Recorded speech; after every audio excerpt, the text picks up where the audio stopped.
par kay gi atik-atik man ta nila og baligya ng bugas nga tag 20. Ngisi-gisi sila sa tua, atik-atik sila gisi sa tua. Unya muadto sa tangadto sa ilang tindahan, muadto tangadto sa LGU kung asa sila dapit nagbaligya.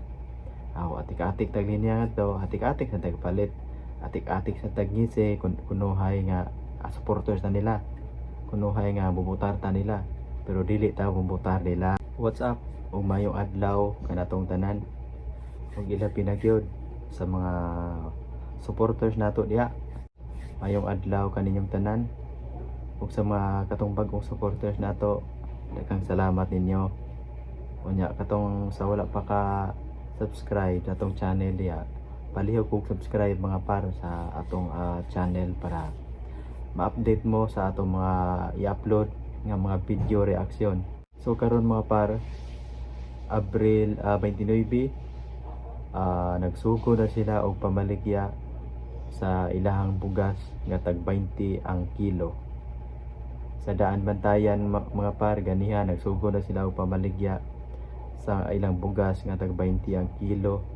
O dire po sa south, nagsugo na po sila ngadto og pamaligya sa ilang bugas nga tag 20 ang kilo. Tag 20 ang kilo, tag 20 sad ang atik-atik. Kanigon mga par, kaning bugas nga tag 20 nga ilang baligya, atik-atik ra mo guni kay kibaw ta nga hapit ta eleksyon, kibaw ta sa ubang mga politiko karon nga kitang mga pobre, atik-atiko ra ta nila kung hapit na ang eleksyon. Layo pang eleksyon, di yun na nila buhaton. So karon mga par, kay gi atik-atik man ta nila og baligya ng bugas nga tag 20. Ngisi-gisi sila sa tua, atik-atik sila gisi sa tua. Unya muadto sa tangadto sa ilang tindahan, muadto tangadto sa LGU kung asa sila dapit nagbaligya. Atik-atik tag linya ngadto, atik-atik sa tagpalit, atik-atik sa tagngisi kunuhay nga supporters na nila, kunuhay nga bubutar ta nila, pero dili ta bubutar nila. Ang atoa nga mopalit og bugas, atik-atik ra na atoa pod.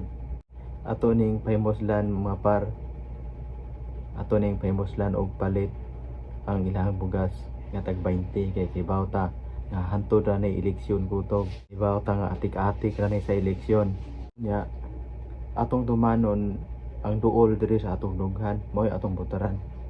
Tungod kay gi atik-atik man ta, motik-atik sa tanila, sila ra day kibaw motik-atik. Pero kani nga strategy mga par sa pagbaligya sa bugas nga tag 20 ang kilo, usa di ka insulto sa mga taga Visayas.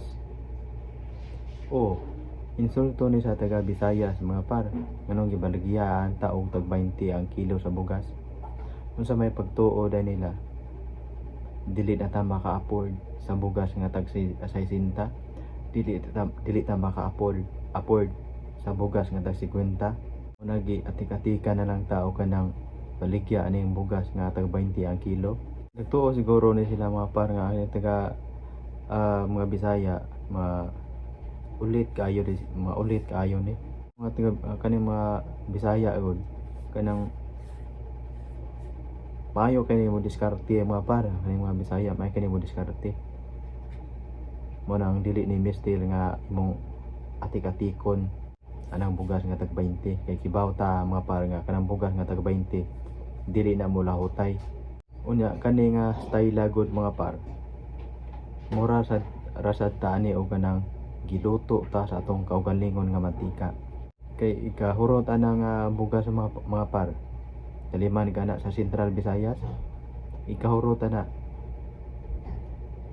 kuha na sila pundo sa atong pundo sa gobyerno, kuha na sila ngadto, nya ikumpra mangumpra ngadto asa na sila nangumpra ng bugas nga tag 20 ang kilo. Siyempre ang katong mga farmers masugot ito ilang bugas nga itong kumprahon og tag 20 ang kilo, di ito masugot. Medyo mas mahal ang ilang kumpra ngadto, nya ibalik igabot sa Pilipinas, ilang ibaligya sa bugas nga atik-atik nga tag 20 ang kilo. Tikyaob ang mga Pilipino mga par, tikyaob ang Pilipinas ani. kay mahurot ang pondo. Liman ka na ang bugas gibaligya og tag 20 ang kilo.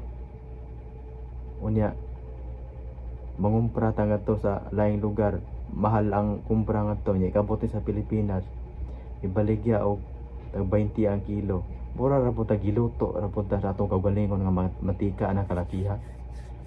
Ang resulta ani mga par, tikyaob ni ang Pilipinas, tikyaob ang pundo sa gobyerno. So daghan kayo salamat mga par sa inyong pagtan-aw ani nga video. So daghan kay salamat ninyo mga par sa mga subscriber nato diha. Mayong adlaw kaninyong tanan mga par, o God bless.